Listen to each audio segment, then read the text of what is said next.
بسم اللہ الرحمن الرحیم۔ ناظرین السلام علیکم، میں ہوں آپ کا میزبان صابر شاکر۔ کچھ تازہ ترین خبریں آپ کے ساتھ شیئر کرتے ہیں۔ سابق وزیر اعظم عمران خان الیکشن کمپین پہ نکلے ہوئے ہیں، رابطہ عوام مہم پہ نکلے ہوئے ہیں اور مختلف شہروں میں جلسے جلوس کر رہے ہیں۔ اب تک انہوں نے جتنے بھی جلسے کیے اس کا ریکارڈ انہوں نے ہر جگہ پہ قائم کیا ہے بلا مبالغہ۔ انہوں نے کراچی امڑ آیا، جہاں پہ خیال تھا کہ اب وہاں پہ ایم کیو ایم اور پیپلز پارٹی اور نون لیگ مل کے سب کچھ کریں گے، لیکن کراچی نے سب سے پہلے رسپانس دیا اور بے پناہ دیا۔ اس کے بعد مینار پاکستان لاہوریوں نے بھی خوب عمران خان صاحب کو رسپانس دیا اور اس کو بھی دیکھ کے دنگ رہ گئے۔ پھر دیگر شہروں میں، پھر چھوٹے شہروں میں یہ سلسلہ شروع ہوا، اسلام آباد میں ہوا اور میاں والی کل اس میں بھی بے مثال ان کو رسپانس ملا اور لوگوں نے والہانہ انداز میں ان کا خیر مقدم کیا۔ تو اس لیے لگ یہ رہا ہے، اور یہی چیز یعنی کہ پاکستان تحریک انصاف اور عمران خان کے لیے تو بہت اچھی چیز ہے کہ ان کو بہت زیادہ لوگ ویلکم کر رہے ہیں، اور یہ صرف اندرون ملک نہیں ہے، بیرون ملک میں یہی ہو رہا ہے۔ یہی جو ان کی اتنی زیادہ کامیابی ہے اور عوامی انقلاب جو خاموش انقلاب آیا ہوا ہے اور لوگ اس میں جوک در جوک شامل ہو رہے ہیں اور وہ عمران خان کی طرف، عمران خان ان کو اٹریکٹ کر رہا ہے، یہی سب سے بڑی جو اس کی کامیابی ہے۔ یہ خان صاحب کے لیے مصیبت بھی بنی ہوئی ہے۔ اس کی وجہ یہ ہے کہ عام الیکشن انتخابات، کیونکہ یہ اسکرپٹ اچانک چینج ہو گیا تھا اور وہ نہ ہوتا تو اب تک صورتحال بالکل مختلف ہوتی، کیونکہ جب ڈپٹی اسپیکر کی رولنگ آئی تھی تو اس کے بعد اسمبلیاں ڈیزالو ہو گئی تھیں، تو زیادہ غالب امکان یہی تھا اور یہی چیز گردش کر رہی تھی مارکیٹ میں، خبروں کی مارکیٹ میں، کہ سپریم کورٹ جو ہے وہ صرف اس حد تک ہی رہے گی کہ ڈپٹی اسپیکر کی رولنگ کو غیر آئینی قرار دے گی، اور عام انتخابات کا پروسیس شروع ہو چکا ہے، کیونکہ تحریک عدم اعتماد کے نتیجے میں بھی مقصد یہی تھا کہ عمران حکومت کا خاتمہ کیا جائے، اور وہ انہوں نے خود ہی ختم کر دی، لیکن یہ نہ ہوا اور یہ سارا ریورس لگ گیا۔ ریورس اس لیے لگا کہ اس دوران عمران خان پبلک کو یہ بتانے میں کامیاب ہو چکے تھے اور پبلک عوام یہ تسلیم کر چکی تھی کہ خان صاحب کے ساتھ واقعی ایک سازش ہو رہی ہے، بیرونی مداخلت ہو رہی ہے، میر جعفر، میر صادق، یہ سب کچھ، اور یہ ایک پورے کا پورا جو ٹولہ ہے ماضی میں جنہوں نے پاکستان کو لوٹا اور جن کے مقدمات چل رہے ہیں، وہ واپس آ گئے ہیں۔ تو یہ ساری چیزوں اسٹیبلش ہو گئی۔ اب خان صاحب جو ہیں وہ اس پریشر کو مسلسل برقرار رکھے ہوئے ہیں اور وہ ہر صورت میں 30 مئی سے پہلے الیکشن اناؤنس کروانا چاہتے ہیں۔ لیکن اب دوسری سائڈ پہ میں بتاتا ہوں خبروں کی انفارمیشن کی بنیاد پہ کہ دوسری سائڈ پہ الیکشن کروانے والے بھی رائے موجود ہے، نہ کروانے والے بھی موجود ہیں، اور شہباز شریف صاحب اور نواز شریف صاحب اب دونوں اس بات کی طرف بڑھ رہے ہیں کہ ہمیں اس کو لنگر آن کرنا ہے اور اس حکومت کو ہم آگے لے کے، یعنی 2023 تک اپنا ٹینیور پورا کرے پارلیمان 5 سال، اس سے پہلے ہم کہیں نہ جائیں اور اسی سیٹ اپ کو لے کے آگے بڑھیں۔ تو نواز شریف صاحب بھی، شہباز شریف صاحب بھی اور زرداری صاحب بھی اب اس بات پہ ایگری ہیں۔ اب مصیبت کیا ہے؟ مصیبت ہے دوسری سائڈ پہ، کیونکہ جب تک یہ سیٹ اپ ہے اور یہ حکمراں اتحاد برقرار ہے تو ساری کی ساری تنقید کا نشانہ جو ہے وہ ہماری ملٹری اسٹیبلشمنٹ کی طرف رہے گا اور یہ ختم نہیں ہوگا، اور ظاہر ہے جن سے اقتدار چھینا گیا ہے وہ بھی خاموش نہیں بیٹھیں گے، بالکل اسی طریقے سے جیسے پاناما کے بعد نواز شریف صاحب خاموش نہیں بیٹھے تھے اور پھر سزاؤں کے بعد مریم صفدر صاحبہ خاموش نہیں بیٹھی تھیں، اور انہوں نے کہا کہ چلیں ٹھیک ہے، اقتدار کے ایوانوں سے تو ہمیں نکال دیا، اب ہم سڑکوں پہ رہیں گے، اور ان کی یہ اسٹریٹجی کامیاب رہی، اور انہوں نے اس سڑکوں پہ جو پریشر ڈیولپ کیا اور پی ڈی ایم بنائی اور پھر تقریریں کیں، ان تقریروں سے انہوں نے اپنے مقاصد حاصل کر لیے۔ تو وہی کام اب خان صاحب نے بھی کہا کہ ٹھیک ہے، اقتدار کے ایوان سے تو میں نکل آیا ہوں، وزیر اعظم ہاؤس تو چھوڑ دیا ہے، لیکن اب میں اپنے عوام کے پاس جاؤں گا. وہ موبلائز کر رہے ہیں اور شاندار قسم کا ان کو رسپانڈ مل رہا ہے. اسی وجہ سے اب اس سسٹم کو آگے کیسے، اس کمپنی کو آگے کیسے لے کے چلنا ہے، یہ ہے وہ معاملہ جہاں پہ جو مجھے لگتا ہے کہ پھر ایک دفعہ پھڈا ہوگا، اور یہ پھڈا ہوگا اسٹیبلشمنٹ اور موجودہ حکمراں اتحاد کے درمیان. یہ بات ذہن میں رکھیے کہ کیونکہ وہ ایک دفعہ انہوں نے حاصل تو کر لیا، اب یہ ضروری نہیں ہے اس کو آگے لے کے بڑھیں. دوسری بات، حکمراں اتحاد یہ سمجھتا ہے کہ جہاں باجوہ صاحب جو ہیں وہ نومبر تک ہیں، اس کے بعد تو پھر نئے آرمی چیف نے آنا ہے، اور 2 مہینے پہلے ویسے ہی سی آف سین شروع ہو جاتا ہے، سپٹمبر میں سی آف سین شروع ہو جائے گا. لہٰذا وہ ان کو انڈر پریشر رکھیں گے اور اپنی بات منواتے رہیں گے، آہستہ آہستہ آگے بڑھتے جائیں گے.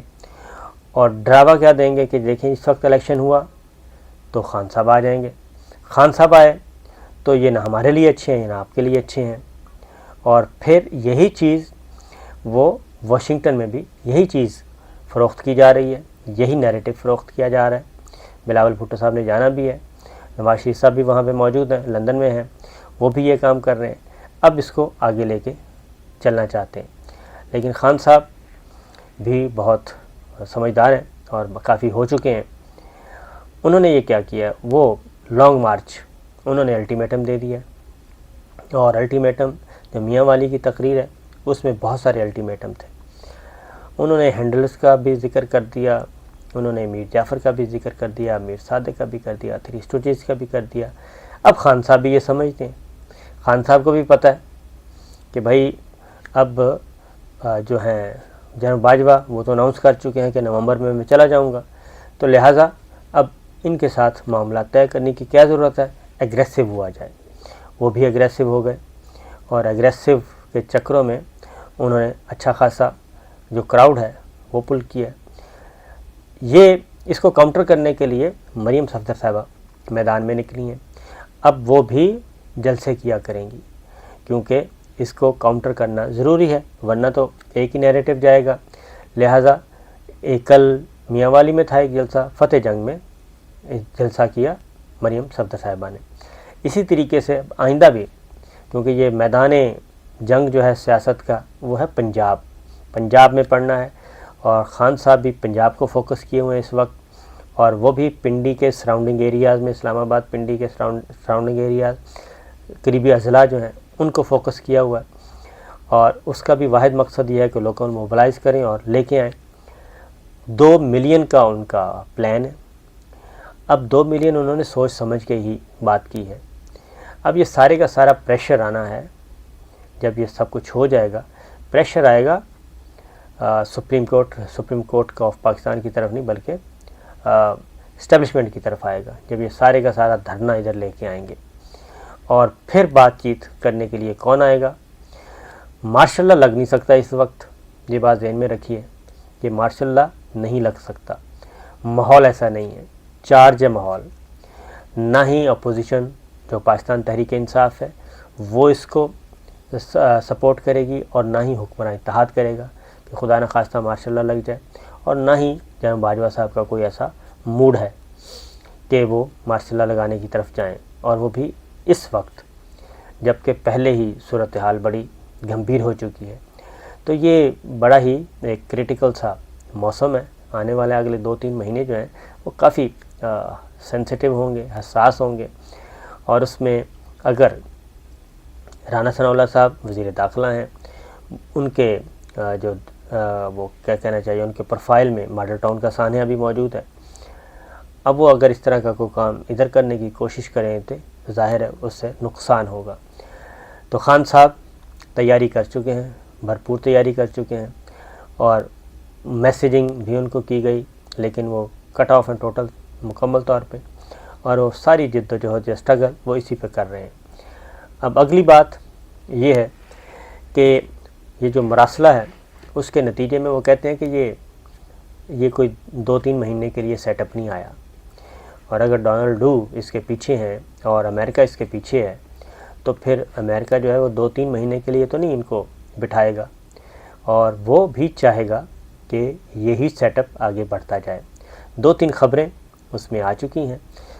ایک یہ کہ جو ایئر سپیس استعمال کرنی ہے اس پہ بات چیت ہو رہی ہے پاکستان اور امریکہ کی، افغانستان کے معاملے میں، کہ ڈرونز اگر جائیں تو پاکستان کی فضائی حدود استعمال ہو جائے تو کوئی حرج نہیں ہے، اس پہ بھی بات ہو رہی ہے۔ پھر کچھ اور چیزوں پہ بھی بات ہو رہی ہے۔ پھر جناب دہشت گردی، انسداد دہشت گردی کے معاملے میں بھی کوآپریشن امریکہ اور پاکستان کے درمیان دوبارہ ہو رہی ہے۔ تو افغانستان جو ہے خاص طور پہ وہ بڑا امپورٹنٹ ہے امریکہ کے لیے۔ وہ اس لیے امپورٹنٹ ہے کہ وہ یہاں بیٹھ کے پاکستان، چائنا، رشیا ان پہ نظر رکھنا چاہتے ہیں، اور یہاں پہ نظر رکھنے کے لیے ضروری ہے۔ اور پھر افغانستان میں کیا ہو رہا ہے وہ مکمل طور پہ کٹ آف بھی نہیں ہونا چاہتے، کیونکہ افغانستان میں چائنا اسرٹ کر چکا ہے، رشیا کر چکا ہے، ایران کر چکا ہے، وہ وہاں پہ موجود ہیں، سینٹرل ایشین اسٹیٹس جو ہیں وہ بھی موجود ہیں۔ تو یہ ساری جو صورتحال ہے اس کی وجہ سے اس سیٹ اپ کو آگے لے کے بڑھنا چاہتے ہیں کہ یہ کمپنی چلتی رہے۔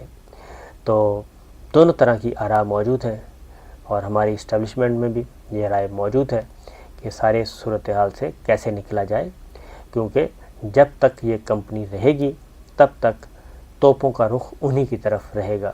اور یہ ذہن میں رکھیے گا کہ پاکستان تحریک انصاف ہی ایک جماعت تھی، اور اسی لیے اب ایک اور پریشر بھی جو میڈیا پہ تھا، عمران ریاض خان کی آڈیو کال آ چکی ہے منظر عام پہ، اس میں جو کچھ گفتگو ہو رہی ہے وہ بھی آپ تک پہنچ چکی ہے۔ تو یہ دور زمانہ جو ہے وہ تھوڑا سا تبدیل ہو گیا ہے، اب چیزیں ڈفرینٹ نوعیت کی طرف جا رہی ہیں۔ اب آپ میڈیا کو اس طریقے سے کنٹرول نہیں کر سکتے جیسے ماضی میں کیا جاتا تھا۔ تو بہرحال جی یہی ہیں اب تک کی اطلاعات، اور دیکھنا یہ ہے کہ خان صاحب دھرنا وہ ان کا کامیاب ہوگا، وہ یہاں تک پہنچنے پائیں گے یا نہیں پائیں گے، اور ان کو پہنچنے دیا جائے گا، گرفتار کیا جائے گا، نظر بند کیا جائے گا، کیونکہ مثال دی جا رہی ہے، ذوالفقار علی بھٹو سے مماثلت کی جا رہی ہے کہ انہوں نے بھی مزاحمت کرنے کی کوشش کی تھی، پھر ان کو گرفتار کر دیا گیا، پھر ان پہ مقدمے بنے۔ ایک اور امپورٹنٹ چیز ہے، اور وہ ہے الیکشن کمیشن آف پاکستان نے فیصلہ دینا ہے جو ہیں لوٹا کریسی پہ، اور خاص طور پہ ایم پی ایز اور ایم این ایز، پنجاب کے ایم پی ایز اور مرکز میں ایم این ایز کے، اس کا فیصلہ آنا ہے۔ اگر الیکشن کمیشن آف پاکستان وہ فیصلہ نہیں دیتا، اگر دے دیتا ہے تو پنجاب حکومت کا خاتمہ ہو جائے گا، حمزہ شہباز صاحب کی حکومت کا، کیونکہ وہ انہی لوٹوں کے ووٹوں سے ہی وزیر اعلیٰ وزٹر گیلری سے بنے ہیں۔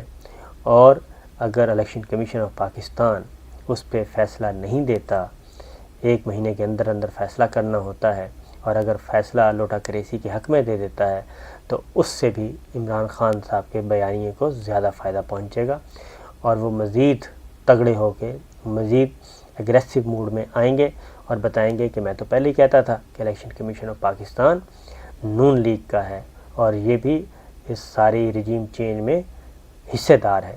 تو دیکھتے ہیں جناب کیا ہوتا ہے۔ اجازت دیجیے، اللہ حافظ۔